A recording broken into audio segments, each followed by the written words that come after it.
구독, 좋아요. 오늘은 특별한 손님을 모시겠습니다. 신동욱 최고위원 후보이자 현재 국민의힘 국회의원이시죠. 신동욱 후보님 나오셨습니다. 어서 오십시오. 예, 반갑습니다. 초대해 예. 주셔서 고맙습니다. 예. 유명한 그 방송인이신데 예, 페넷마이크에서 고맙고요. 예. 먼저 우리 시청자분들께 인사 좀 해주시죠. 예, 페넷마이크 시청자 여러분 안녕하십니까? 저도 오래 전부터 페넷마이크의 아주 충성 시청자이기도 합니다. 정말 그 중심을 잘 잡아주시고 이런 방송을 하기 때문에 제가 즐겨보는 방송입니다. 다만 제가 지금 최고위원 국민의힘 이번 금요일 22일 전당대회에 최고위원으로 출마해 있는데. 저희 당이 잘 아시는 것처럼 굉장히 사정이 어렵습니다. 계엄 탄핵 이후에 저희가 보수 세력을 다시 재건해서 저 이재명 정부와 맞서 싸워야 되는 이런 엄중한 시국에 있기 때문에 정말로 현명하고 지혜로우신 우리 페넷마이크 시청자 여러분들께서 저희에게 좋은 어렵습니다만 지도부를 구성을 하게 해서 앞으로 저희 국민의힘 더 크게 보면 보수 진영, 더 크게 보면 대한민국이 다시 살아갈 수 있는 길을 만들어 주시기를 부탁을 꼭 드리겠습니다. 예. 후보님께 잠깐 숨을 돌리는 동안에 잠깐 후보 영상을 좀 보고 오겠는데요. 한 30초 정도 영상인데 먼저 영상 보고 오겠습니다.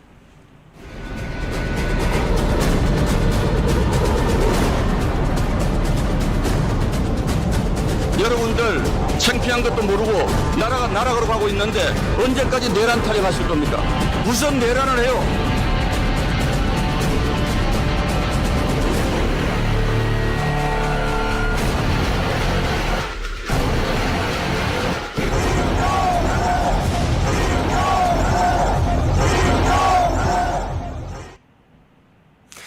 예, 후보께서는 지금 이제 현역 국회의원이시잖아요. 네, 예. 입법 활동도 그간에 많이 해오셨고 정부 감시 활동에 가서 상당히 충실하게 해오셨는데 아마 최고위원으로 출마하실 땐 또 다른 뜻이 있을 것 같은데 어떤 목표를 가지고 계십니까? 이제 제가 오늘 이제 시작과 함께 꼭 좀 드리고 싶은 말씀이 네.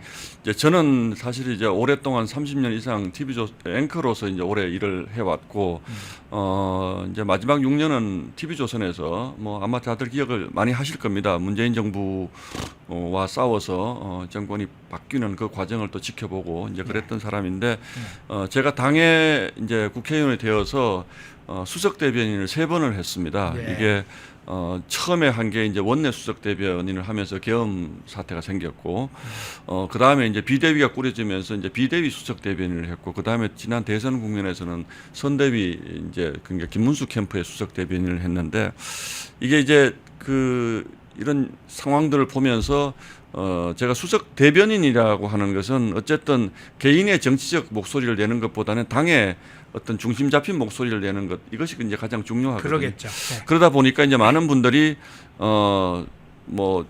우리 신동욱 의원은 좀 할 말을 제대로 안 하지 않는가 이런 말씀들도 좀 많이 공식적인 논평을 해야 되니까요. 그렇죠. 왜냐하면 네. 제 목소리라는 것이 당의 목소리이기 때문에 상당히 절제되고 공식적인 입장을 가지고 얘기할 수밖에 없는 상황이었습니다. 그런데 저는 사실은 앵커의 시선 같은 거는 지금도 굉장히 많은 분들이 이제 회고를 해주시는데 정말 위험한 상황에서 저는 문재인 정부하고 많이 싸웠거든요.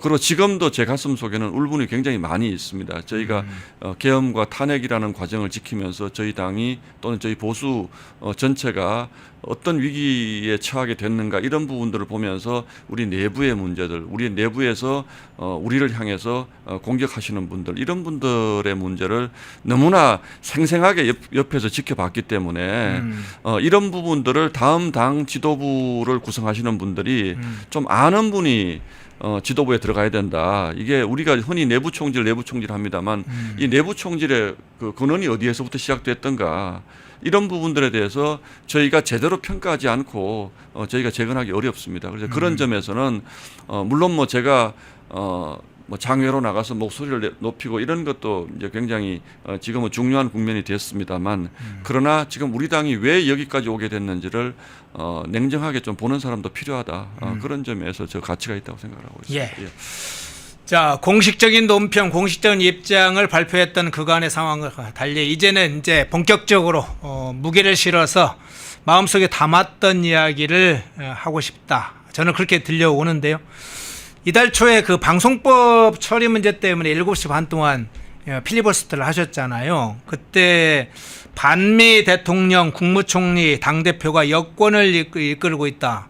실제로 이제 이재명부터 김민석, 정청래 다 지금 반미 운동에 직접적으로 관여했거나 관련된 노선을 걸어온 사람들인데, 이렇게 이야기를 우리 후보께서 당시에 이제 의원으로서 뭐 일종의 토론 연설 같은 걸 하자 이제 민주당에서 항의를 했습니다. 그때 당시 필리버스터 첫 주자로 나섰는데 7시간 반 동안 이 토론 하면서 당시에 여러 가지 상황, 급한 상황은 없었는지도 모르겠고 필리버스터 또 첫 주자로 나서게 된 동기라든가 이유 이런 것도 좀 소개 좀 해주시죠. 방송 장악하겠다는 것은 좌파 진영의 아주 오랜 일테면 전략입니다. 제가 TV조선에서 6년 동안 방송을 하면서 정말 위험한 시기가 많았거든요. 한 가지만 소개해드리면 이제 방송국은 제어가를 받아야 되지 않습니까? 그 제어가의 조건을 굉장히 많이 겁니다. 제가 SBS에서 TV조선 갈 때 곧 TV조선 문 닫을 거다 이런 말씀들을 많이 하셨어요. 왜냐하면 2017년도 제가 11월에 갔는데 2017년도 초에 봄에 5월에 문재인 정부가 탄생을 하지 않았습니까? 그래서 TV조선을 곧 문을 닫게 할 것이다. 그리고 실제로도 가서 보니까 정말 위험한 상황이고 그래서 많은 분들이 저에게 아니 안전하게 SBS에서 대우 잘 받고 있는데 왜 TV조선을 가냐라고 자꾸 말씀들 하시는 분도 있었는데 저는 그 시점에서 제가 가서 해야 될 일이 있다고 생각했기 때문에 간 겁니다. 근데 가서 앵커를 하다 보니까 제어가 조건에 뭐가 걸려 있냐면 진행자, 지금으로 치면 우리 이제 허현준 앵커 같은 이 진행자가 법정 제재를 한 번 받으면 진행석에서 내리게 되어 있습니다. 있을 수 없는 일입니다. 민주국가에서 뉴스의 앵커가 제재를 한번 받는다고 원 스트라이크 아웃제라는 그게 지금도 TV조선에 걸려 있습니다. 지금 이런 것들이 우리 시청자분들 잘 모르시겠지만 정말 정교한 일테면 언론 압박이 있거든요. 특히 좌파들은 언론 굉장히 중요하게 생각하니까. 그래서 이번에 그 민주당에서 발의한 언론법을 보면 이건 완전히 이제는 민주당 방송 만들겠다는 법이라고 저는 생각을 합니다. 작년에 법안이 나왔을 때 그때는 이제 물론 윤석열 대통령이 거부권 행사해서 막았지요. 그때보다 훨씬 더 강한 법입니다. 그 당시에 제가 10시간 필리버스터 했거든요. 근데 이번에도 저는 그날 뭐 상법을 먼저 올릴지 방송법을 먼저 올릴지 모르겠다 그래서 이제 준비 안 하고 있었는데 갑자기 이제 정청래 대표가 방송법 먼저 하라라고 최민희 위원장의 손을 들어줬다는 거예요. 그래서 그러면 내가 필리버스터 먼저 하겠다. 왜냐하면 저는 방송국에 있으면서 워낙 많은 그 민주당의 그 탄압을 받아봤기 때문에 제가 생생하게 증언할 수 있습니다. 그래서 사실 제가 7시간 반 동안 뭐 원고를 준비한 것도 아니고 그러나 내가 이 부분에 대해서 너무나 울분이 크기 때문에 이건 해야 되겠다라고 한 거고 이제 당시 많은 저희 동료 의원님들이 처음에 제가 시작하는 걸 보고 걱정을 많이 하셨대요. 저렇게 목소리 높이면 금방 내려올 텐데 근데 뭐 제가 원고도 없었지만 이건 제가 몸으로 느낀 것들 그리고 이 방송법이 통과돼서 소위 말하는 레거시 미디어 방송국들이 다 민주당에게 장악될 경우에 앞으로 벌어질 일에 대해서 저는 너무나 걱정이 지금도 큽니다. 그래서 이게 지금 앞으로 방송국들이 어떻게 변할지 정말 큰 걱정을 가지고 있죠. 그래서 이 부분만큼은 제가 평생 저를 언론인으로 살게 해준 방송국들이 이렇게 특정 정당의 스피커로 변질되는 모습 이런 것들은 정말 저는 견디기 힘든 상황이죠. 당내 현안 문제와 관련해서 한번 여쭤볼게요. 이제 후보께서 지난번 한 언론사 인터뷰에서 당을 분열시키는 쇄신은 이적 행위다 이렇게 이야기를 하신 바 있고 조경태 의원을 강하게 비판도 하셨는데 어떤 문제의 인식입니까? 이제 제가 아까 제가 지도부에 꼭 들어가야 되겠다고 말씀드린 이유 중에 하나가 저는 이 내부 총질이라고 흔히 얘기하는 것이 어떤 형태로 지금 우리 당을 망가뜨리고 있는지를 정말로 잘 그 몸으로 느낀 사람입니다. 이게 정당이라는 것은 같은 이념을 가지고 있지만 또 다양한 의견이 민주적으로 취합되어서 우리가 갈 방향을 합리적 지성으로 집단 지성으로 결정하는 데가 정당 아닙니까? 그래서 우리가 가야 하는 큰 방향에 대한 의견 일치가 있는 정도의 전제 안에서의 그 서로 다른 목소리라고 하는 것은 뭐 당연히 그래야 되고 민주당처럼 일극체제로 당이 운영돼서는 안 되는 것이죠. 그런데 최근 우리 당에서 벌어지고 있는 적어도 제가 국민의힘에 들어가고 난 다음에서 봤을 때는 과연 이분들이 동지가 맞을까라는 생각이 정말 강하게 드는 경험을 제가 너무 많이 했고 제가 추경호 원내대표가 원내대표를 할 때 저는 원내 수석 대변인을 했고 그때 이제 한동훈 대표가 했었는데 이 당시에 우리 당이 이렇게 나쁜 길로 가는 잘못된 길로 가는 것에 대한 전조들이 너무 많았기 때문에 그 상당한 부분은 지금 얘기하는 다 말씀드리기 어렵지만 내부 총질에서부터 비롯된 것이다 라고 저는 생각을 지금도 하고 있습니다. 그래서 이 부분을 앞으로 우리가 어떤 형태로든 정리하지 않고는 우리 당이 제대로 싸울 수 없다. 제가 출마의 변을 얘기할 때 통합하는데 내부 정리하지 않고 통합은 못한다. 계속 내부 총질하고 있는데 그래서 제가 다른 분에 대해서는 제가 방송에 나와서 단 한 번도 그동안 대변인이었기 때문에 제가 그런 얘기를 하면 당의 공식 입장처럼 보이지 않습니까? 예. 얘기를 한 적이 없습니다. 구체적으로 사람을 거명한 적이 없습니다. 그런데에도 불구하고 특정 계파에서는 저를 굉장히 공격을 하고 전혀 사실과 아닌 것을 가지고도 지금도 유튜브를 보면 뭐 저를 공격하시는 분들이 굉장히 많이 있습니다. 이제 그것은 제가 그렇게 원칙에 맞게 했는데도 그렇다는 거죠. 그런데 이번에 전당대회 아무리 표가 급하더라도 특검 수사에 스스로 나가서 우리 당의 내란 세력이 아직도 있다. 우리 스스로가 우리를 제가 조금 전에 보면 민주당이 뭐만 하면 내란 세력 국회 본회의장에서 실제로 그렇습니다. 저희 상임위원 제가 법사위에 있는데 저희에게 이론 논리적으로 좀 밀리면 내란 세력이 말이야 무슨 할 말이 있어 이렇게 얘기하면 저는 다 받아칩니다. 그거에 대해서. 제가 조금 전에도 필리버스터 도중에 있었던 장면인데 저쪽에서 제가 방송법에 대해서 논리적으로 이건 안 된다라고 얘기를 하니까 내란 세력이 말이야 무슨 내란을 그래서 제가 무슨 내란 하는 겁니까? 이게 무슨 내란하고 무슨 관계가 있습니까? 저는 기본적으로 그러고 계엄이 곧 내란이다라는 이 프레임은 완벽하게 민주당의 프레임이고 제가 가장 분통 터지게 생각하고 있는 것은 계엄이 곧 내란이다라는 프레임을 우리 당에서 제공을 했다는 거예요.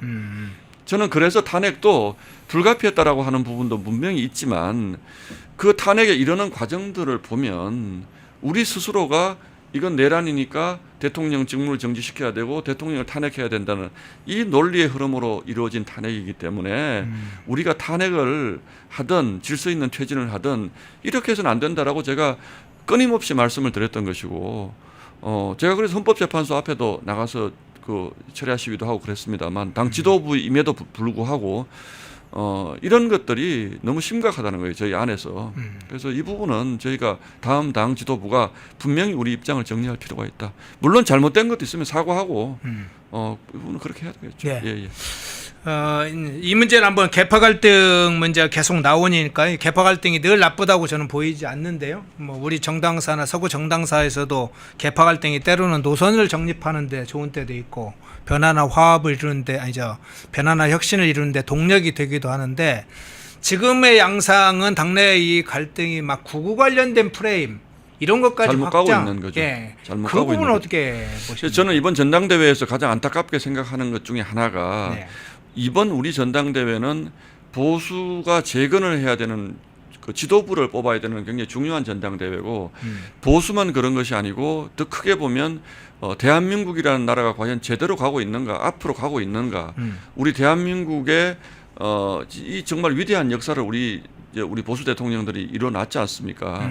이 부분에 대해서 저쪽 진영 좌파 진영에서 이 부분을 깡그리 삭제하려고 하는 이런 의도에 우리가 말려가고 있는 것은 아닌가라는 데 대해 굉장히 걱정을 저는 많이 하거든요. 예. 그래서 우리의 싸움은 그 부분에 대한 싸움이 되어야 될 것이다. 대한민국의 역사를 부정하고 그들의 역사로 바꿔치기 하려고 하는 이 의도에 대해서 우리가 분명히 논리를 가지고 똑똑하게 싸워야 되는 시점에 저는 와 있다라고 생각을 합니다. 그런데 이번 전당대회가 어떻게 보면 무슨 탄핵이냐 계엄이냐 이거는 12월 3일부터 그 4월 달까지 벌어진 5개월간에 벌어진 정치적 그 이벤트에 따라서 우리가 그것만 가지고 당신은 그날 어디 있었느냐 어디에 투표를 했느냐 계엄은 왜 반대를 했느냐 뭐 이렇게만 가면 이게 바로 민주당이 원하는 프레임이거든요. 예. 그러면서 본인들이 원하는 쪽 원치 않는 쪽의 사람들은 전부 극우로 밀고 있지 않습니까?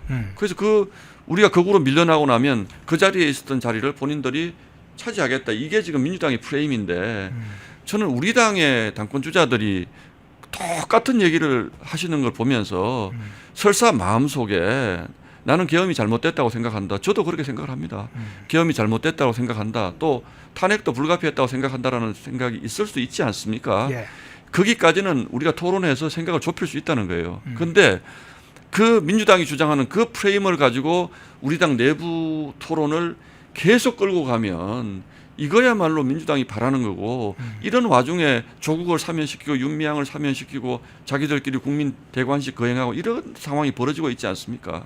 저는 그런 점에서 우리가 정말 우리 스스로도 내부 성찰하고 정신 차려야 된다. 싸우는 거 좋지만 정말 똑똑하고 합리적으로 싸워야 된다. 저는 그렇게 생각하는 사람입니다. 예. 지금 초유의 상황 중에 하나가 특검이 국민의힘 당사까지 압수수색을 시도하는 상황 때문에 지금 초유의 상황이라고 이야기를 하고 있습니다. 특검팀이 윤석열 대통령 부부에 대한 인권침해, 특히 윤 대통령에 대한 인권침해도 지금 한두 번이 아니고 여러 차례 반복해서 하고 있고 국민의힘 당원 명부까지 강탈하려는 시도까지 하고 있는데 이 특검의 국민의힘 압수수색 어떤 차원에서 해석을 하세요? 저는 보수 정당이 이제 늘 품격을 지키자라는 것이 우리의 큰 가치로 생각을 했거든요. 네. 그래서 품격을 지키는 마지막 선이 법치주의에 대한 존중이라고 저는 생각을 합니다. 네. 그래서 법원이 낸 영장에 대해서는 우리가 억울하더라도 받아들여야 된다. 이런 말씀들을 많이 하시는데 네. 지금 특검은 그 선을 넘어간 것 같아요. 제가 보기에는.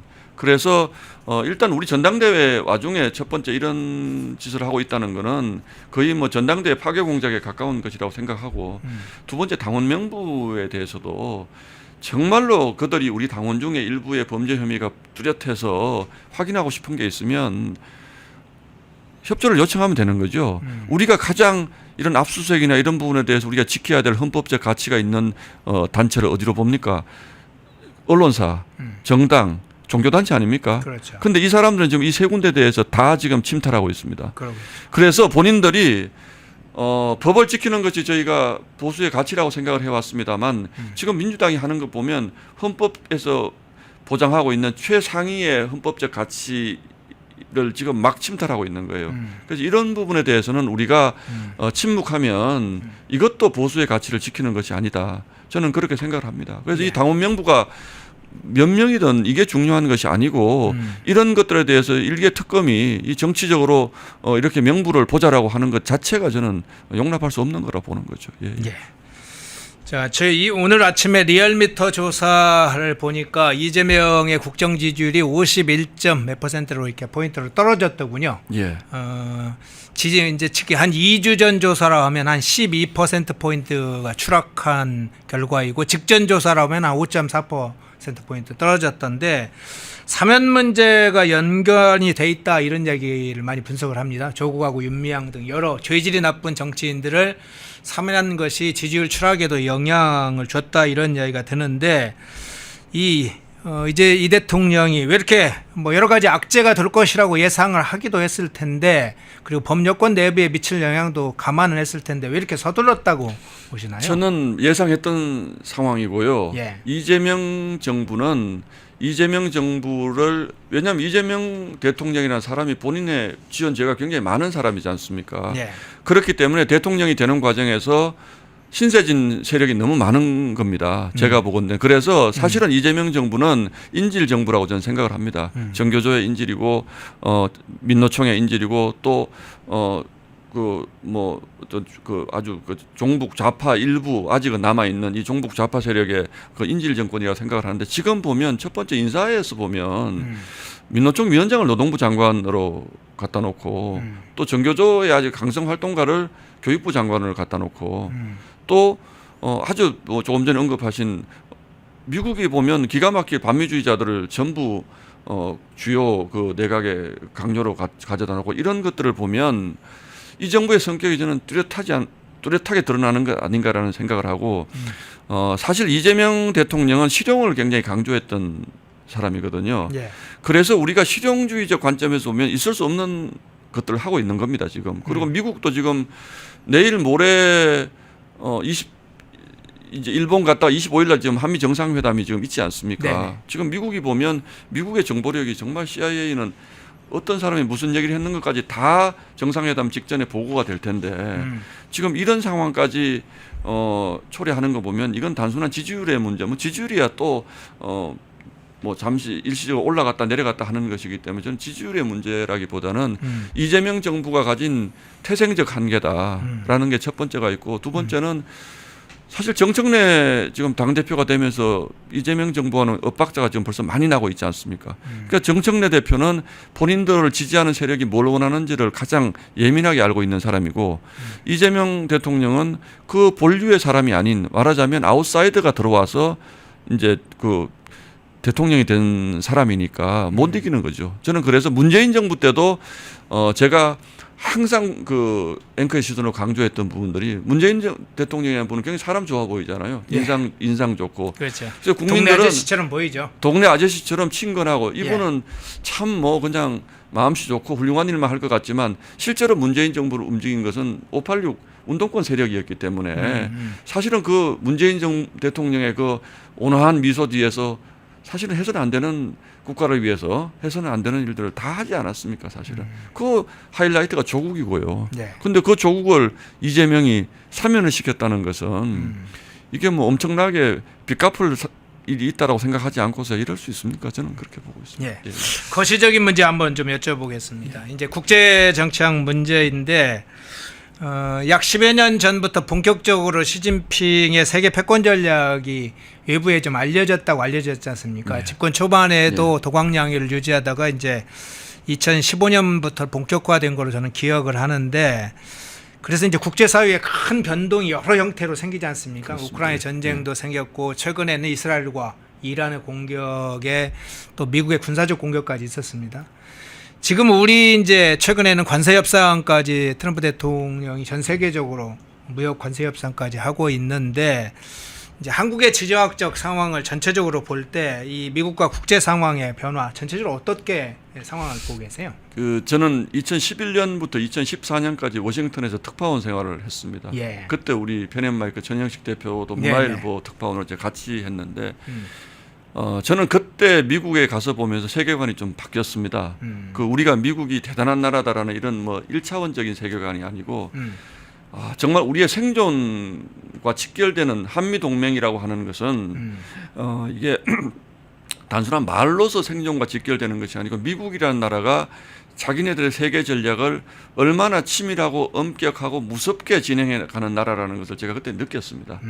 그래서 우리가 흔히 얘기하는 주한미군의 존재라든지 또는 우리가 미국의 경제적 그 고리 안에 우리가 미국에 들어가 있다라든지 이런 부분들이 정말 우리 일반 국민들이 생각하시는 것보다 어마어마하게 큽니다. 한 에피소드 하나 말씀드리면 그 당시에 박근혜 정부 그때 아마 청와대 계셨는지 모르겠는데 박근혜 정부가 중국 그 전성절에 가서 천안문에 박근혜 대통령이 올라가서 찍힌 사진이 공개가 되고 그래서 이제 미국에서 걱정을 굉장히 많이 했습니다. 그래서 우리 당시에 미국 외교관들이 저에게 하소연을 하면서 미국이 정말 무서운 나라다. 그 박근혜 대통령이 중국 방문하고 나서 6개월 동안 우리 전화를 안 받습니다.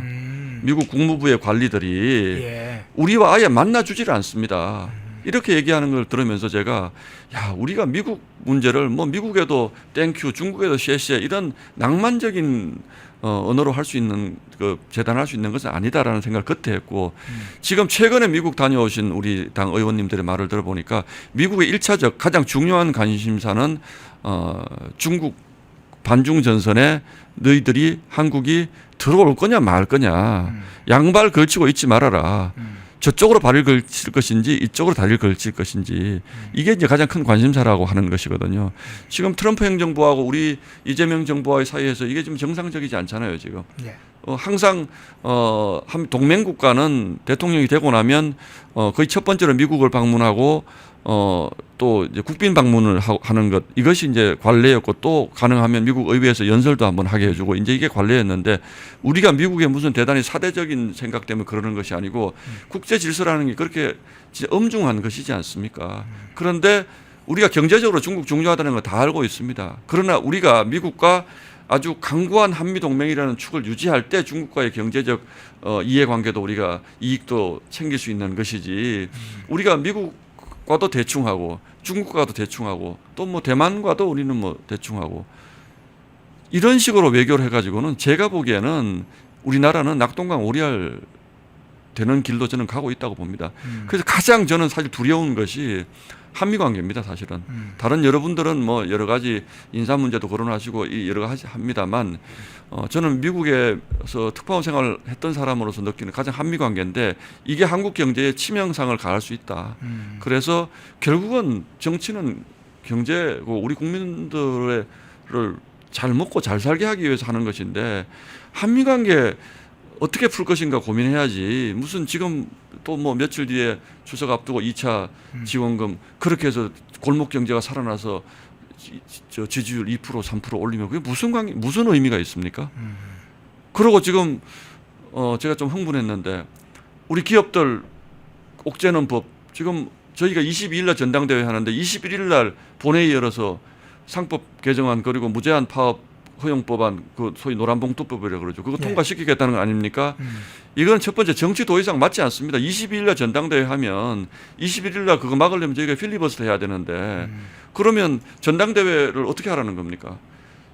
이거는 정청래라는 민주당의 대표라는 사람이 정말 정치 도의적으로도 용납할 수 없는 짓을 하는 것이고 또 저희 당이 전당대회하고 당대표 뽑고 이러는 사이에 어물쩍 기업들 발목 잡는 법 지금 상법 개정안하고요. 노란봉투법은 치명상을 입힐 수 있는 법안들입니다. 네. 이 치명상이 우리 기업들이 무슨 죄가 있습니까?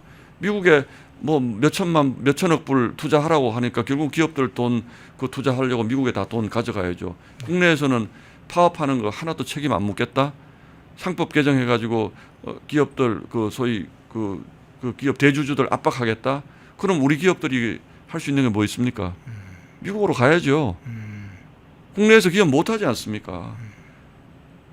그리고 재벌 총수들은 무슨 국민 대관식 같은 데 불러서 정말 그 압박하고 말이죠. 지금 이 정부가 이렇게 돼 있기 때문에 저는 그 출발점을 한미 관계를 제대로 재정립하는 것에서부터 풀어야 된다고 생각하는데 지금 이 정부를 바치고 있는 세력이 기본적으로 반미 세력입니다.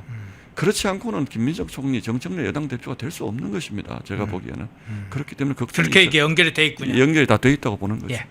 그러면 최고위원이 되시면 사실은 첫 번째로 하고 싶은 일일 수도 있고 가장 주력하고 싶은 일이 어떤 겁니까? 그래서요. 이게 뭐 너무나 뻔한 얘기일 수도 있는데 우리가 지금 제가 그동안 얘기했던 이런 부분들을 국민들에게 충실히 알리기 위한 제 시스템을 만들어야 되고요. 또 우리가 지금 어떤 면에서 보면 당 밖에서 싸우시는 분들하고 그 원내에 계시는 분들하고 약간의 생각의 차이가 있고 괴리감이 좀 있습니다.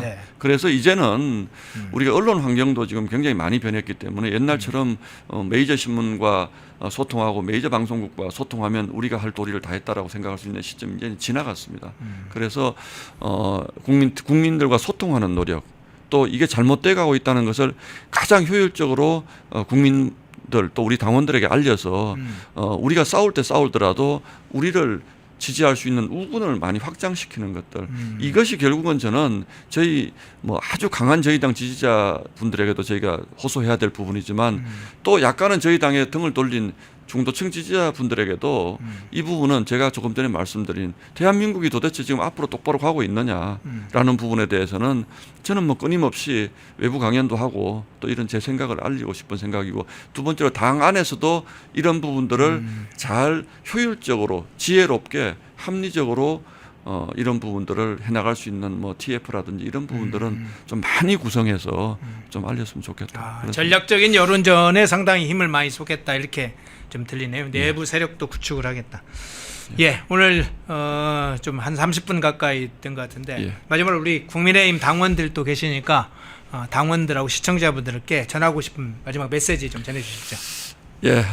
우리 당원 동지 여러분 그리고 국민 여러분 정말 이렇게 오늘 뵙게 돼서 반갑습니다. 저는 SBS TV조선 걸쳐서 30년 이상 언론계에서 생활하면서 정권이 어떻게 부침을 하는지를 정말 많이 지켜와 본 사람입니다. 특히 최근에 저희 보수 정권이 배출한 두 분의 대통령이 탄핵되는 과정을 보면서 정말 가슴이 아팠습니다. 그래서 이게 저들의 어떤 그러니까 보수 정권이 들어섰을 때 정권 들이기 전략이 정말로 치밀하고 전략적으로 정교하게 진행되어 온다 이런 생각을 저는 하고 있습니다. 그래서 이번에 저희가 22일 날 저희 당 지도부를 뽑습니다만 무작정 큰 소리 내서 싸우는 것도 정말 중요합니다. 이제는. 그러나 저희가 정말 현명하고 지혜롭고 합리적으로 저들과 대처해 나가지 않으면 정말 오랜 시간 보수의 암흑기가 계속될지도 모르겠다는 절박한 마음을 가지고 있습니다.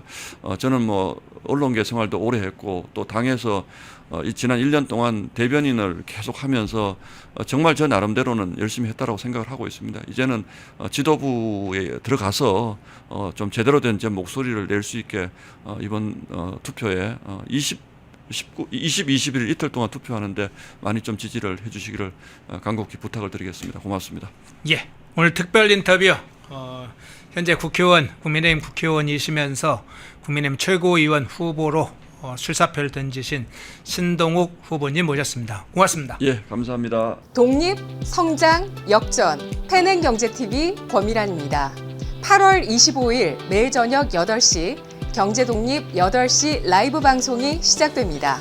대형주 블루칩 발굴 전문가 이정호 멘토, 테마 선점 전문가 이주호 멘토, 글로벌 자산 배분 투자 전문가 문서진 멘토, 삼박자 매매 월드바겐헌트 송동현 멘토, 실전 초고수들과 함께 만들겠습니다. 여러분의 투자 라이프를 180도 바꿔줄 경제 라이브, 경제독립 8시, 매일 밤 8시에 뵙겠습니다. 펜앤마이크와 광동이 함께 준비한 초저분자 콜라겐으로 피부 속까지 촘촘하게 관리하세요. 하루 두 알로 피부 보습, 탄력 개선, 체내 흡수에 용이한 저분자 PC 콜라겐, 부원료 또한 탄탄하게 펜앤마이크 TV 단독 할인 1개월분 한 박스에 13,000원, 3개월분 3박스에 30,000원. 펜앤마이크 구독자 전용 댓글 상단 할인 링크에서 구매 가능합니다. 전화 문의는 1661-6915, 전화 문의는 1661-6915. 펜앤마이크와 광동이 함께 준비한 머리부터 발끝까지 모든 순간 풍성하게 광동 효모 비오틴 하루 한 번으로 가득 채우는 에너지 600mg 맥주 효모 함유 목 넘김 좋은 알약 타입 펜앤마이크 TV 단독 할인 1개월분 한 박스에 15,000원, 3개월분 3박스에 35,000원. 펜앤마이크 구독자 전용 댓글 상단 할인 링크에서 구매 가능합니다. 전화 문의는 1661-6915, 전화 문의는 1661-6915. 펜앤마이크에서 추천하는 영상도 보고 가세요.